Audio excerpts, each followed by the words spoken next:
Okay. One thing, because I'm bound to get comments about it, because I always do, I haven't clipped on. Don't assume because I'm not clipping on that you don't have to clip on. I'm on a river estuary here. As much as I'd still probably be in trouble if I fell overboard, I'm never too far from land. There's lots of boats around.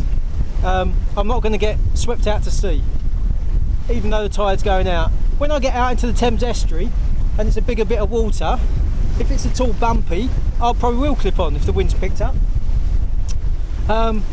You've got to make your own judgments based on your own abilities, your own boat and your own sailing waters.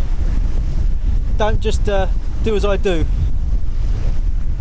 Anyway, the apparent is getting up to like 14-15 knots, which is sweet, but as I'm cruising I thought I might show you all how I go about putting a reef in. And there's not much to it. I know more to it than any other boat, because of course every boat's different, every boat's got its own systems, but the two things I would say that make all the difference when you're single-handed or short-handed: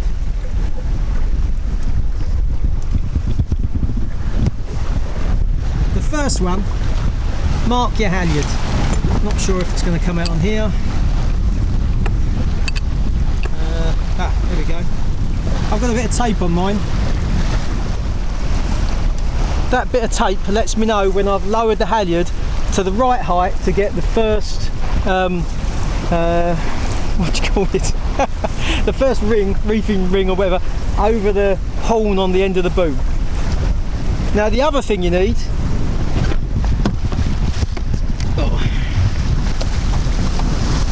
is a bit of elastic.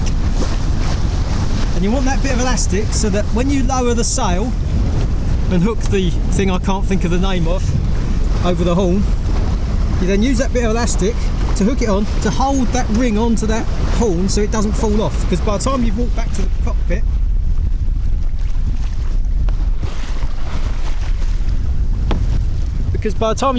this cockpit and started pulling it back up again, it'll have bounced off.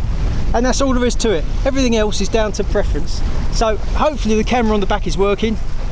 I'm going to tack in a minute, put a reef in, and then maybe we'll talk through afterwards what I did.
Okay, so that's it.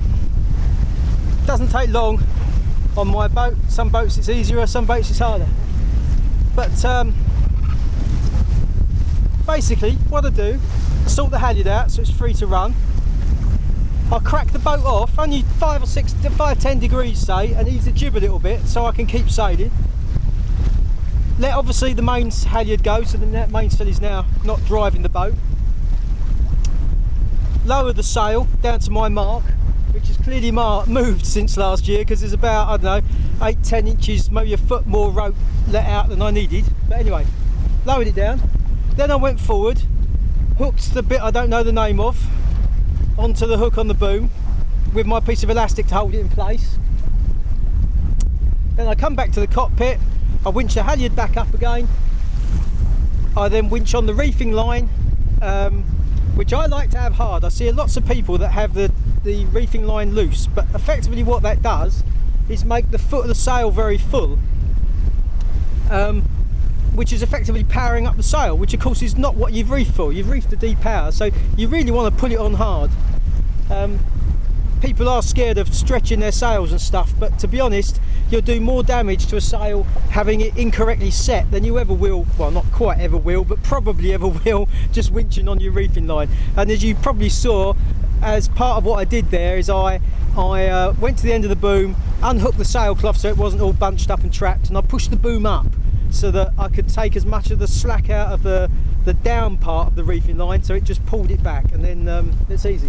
Then I come back to the cockpit, I tidy up my lines, sheeting the sail, sheeting the mainsail, sheeting the jib, steer up a few degrees again, and we're off and sailing. And yeah, I've got 15 knots true. Sorry, I've got 15 knots apparent, which is a beautiful sailing weather, but for a cruising point of view, it's the point at which the boat's leaning over a lot and there's a lot of splashing, and you know, because I'm going out with the tide, it's wind over tide, it's bumping around, so it's the point at which putting a reef in just makes it all that much more comfortable. And there we go.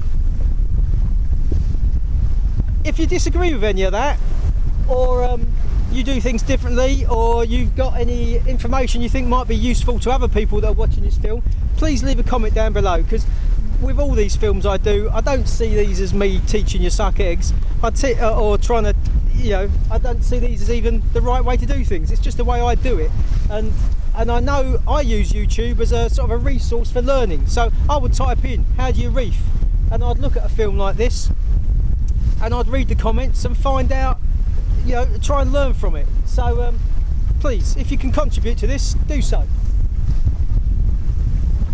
Anyway, I'm Ian, this is Sailing with the Foxwell family. Thanks for watching. Oh, and if it's any use, give it a thumbs up. I don't know why people tell you to do that. I suppose you get more hits or something, but anyway, everyone else says, so give it a thumbs up.